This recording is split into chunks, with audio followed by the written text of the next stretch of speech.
Hi friends, hi crafters, and hello to Polly's Fairy Core fairy collaging friends. I'm Lori June, and welcome to my channel, Sarcastically 60 Something and Beyond. And what I'm going to share with you is what I've created so far into my entries into hashtag Polly's Fairy Core. Polly's Fairy Core is hosted by Polly's Pretties Coloring and Crafting. She's a new friend to me. I actually found her through Gwen, the Trash Witch. Gwen has been creating some awesome entries into this collab.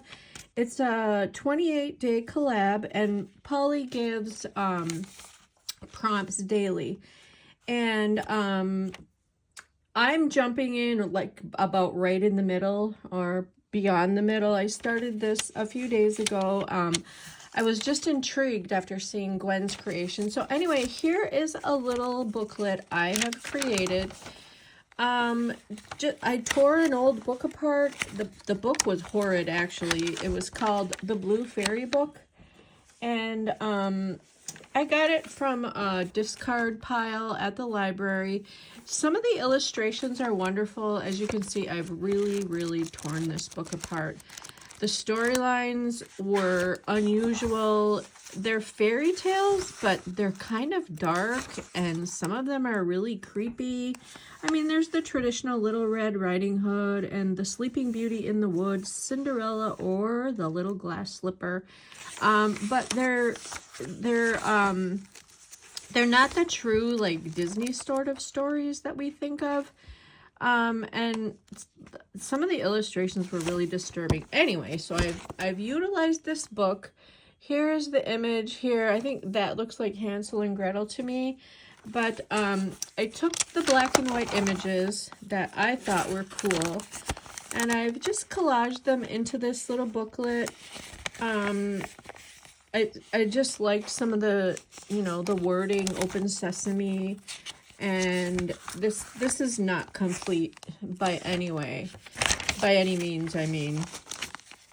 But I wanted to share this because it sort of ties into this Fairy Core collaboration. And Polly, I'm so happy that you agreed that it was okay if I jump in anytime. And I know your introduction video mentioned that you can do as many or as few prompts as you wish. So, and thank you for allowing me to join in to your collab. Check out Polly's Pretties Coloring and Crafting. I will link her in the description box, and of course I've got the title of her challenge in my title. But anyway, so here we go with day one. Day one was Pathway. This is a little coloring book I had picked up. This was offered by the Arbor Foundation. I got this free at a seminar I had attended last year, and I've done most of the puzzles. I love these Sudoku puzzles and word search puzzles and so on and so forth. But anyway, so here is Pathway. And to me, a pathway is the season for fun. In every walk with nature, one receives far more than one seeks. John Muir. And I had also created this pathway page. This is a photo I had taken, and I printed this out on one of those itty-bitty printers. It's a very inexpensive Temu itty-bitty printer. Anyway, so there is my photo of the trails that I walk on, and added some washi tape and just some dimensional flowers. And one of the prompts, so this pathway was day one, and then Ivy Vines was day 10. So here is my Ivy Vines contribution, and I had also started a sketch of a walkway. And Fairy Homes is also one of the prompts. Fairy Homes is actually tomorrow. Yeah, Fairy Homes is tomorrow's prompt. And I had this little itty bitty, oh, what did I do with it? I thought I was totally organized. Oh, maybe I'll come across it. Anyway, So, fairies probably really don't live in castles. I think fairies probably live in the woods and trees and flower petals and so on and so forth. But they can live inside of somebody else's castle, I guess. And so to me, and reflecting back to Gwen, I had seen Gwen create a fold-out paper flower. So I was inspired by Gwen the Trash Witch to create my fold-out paper flower. And so to me, this is a fairy home. I think fairies live inside of flowers. So this was a fun little craft. Thank you, Gwen, for that idea. I'm turning this into sort of like an ATC card, and I will add that as a tuck into my book once it's finally all put together. So prompt number 2 was fairy door, and I had this magazine image that I had cut out, and I cut the doors, you know, along the line there. And as you can see, this isn't complete. I just glued that on there, and I will have some kind of cool image in behind when you open the door, maybe like a frog. And actually, frog is number 7. And here is my other frog card that I made for this challenge. I learned to fish and caught some tadpoles, frogs, and creepy critters. Splash. So I used a little brad to add that. And that brings me to mushroom ring. Mushroom ring was prompt number 3. And here is what I have started for my mushroom ring. Here's a little fairy sitting on top of her toadstool / mushroom. Here are some other mushroom stickers I will be adding. Thank you for this collab, Polly. I've been going through my stickers, going through my papers to find all sorts of interesting, fun additions to this Polly's Fairy Core challenge.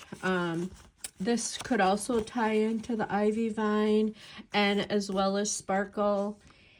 And then I did have some cool, I can just see like a fairy flitting away from this Sparkle gemmy sticker thingamajig. And I created this little vellum. There is a pattern in there. You can't, oh yeah, see the circles and the specks? That is the pattern right in the vellum. And then I just added some water splashes and trickling water in the waterfall. So I will add those as well. And then another, I did come across one sticker for, well, I guess I'll have to get back. I thought I was so organized. Yeah, for Crystal. Crystal is another prompt for day 8. So from Frog is 7, Crystal is 8. I haven't done books. I did Ivy Vine, I did Sparkle. Oh, and Fox. I'll have to get back to Fox, although I do have these Fox stickers. But I have another image that I prefer. So where are we? I haven't done map. I haven't done fairy notes. I haven't done lantern. Oh, well, lantern. Yeah, here is an ATC, which I consider to be a fairy lantern. That would be a firefly, and in the sort of shape of a leaf would be, I could see a fairy carrying this leaf with a firefly on it to shine her light. Moon. Haven't quite done moon. Oh, here's another little itty bitty card. I had gotten this from my granddaughter Evelyn. Again, that would tie into fairy homes. I could see a fairy living in this witch castle somehow, some way, somewhere. And moon as well. My little cloth sheet here has moons and roses. Roses was also a prompt for day, where are we at? Roses, day 6. This is a book cover I am collaging and altering. This is Unicorn for day 4. So I've done 1, 2, 3, 4, and I've skipped around a little bit. This is one of the rub-on transfers from Dollar Tree. And all I hear too is moon. Our love was written in the stars. And just some other paper images and washi tape that I am altering this cover. It was a book cover that I loved this image and added this paper onto there. And then Magic Crown Wings, Mirror, a Fairy Love Custom Ball, Dream State, Fairy Homes, Butterflies. Oh, and Buffet of Sweets was day 17, so that was yesterday. Or is that today? Today is the 17th. So here is my Buffet of Sweets. To me, Baking Spirit's Bride, if you are a fairy spirit, you would like daisies and lily of the valleys and violets and roses. So that to me is a buffet of sweets for a fairy. So once again, thank you again for joining me. Many thanks. Have a very good day. Bye-bye.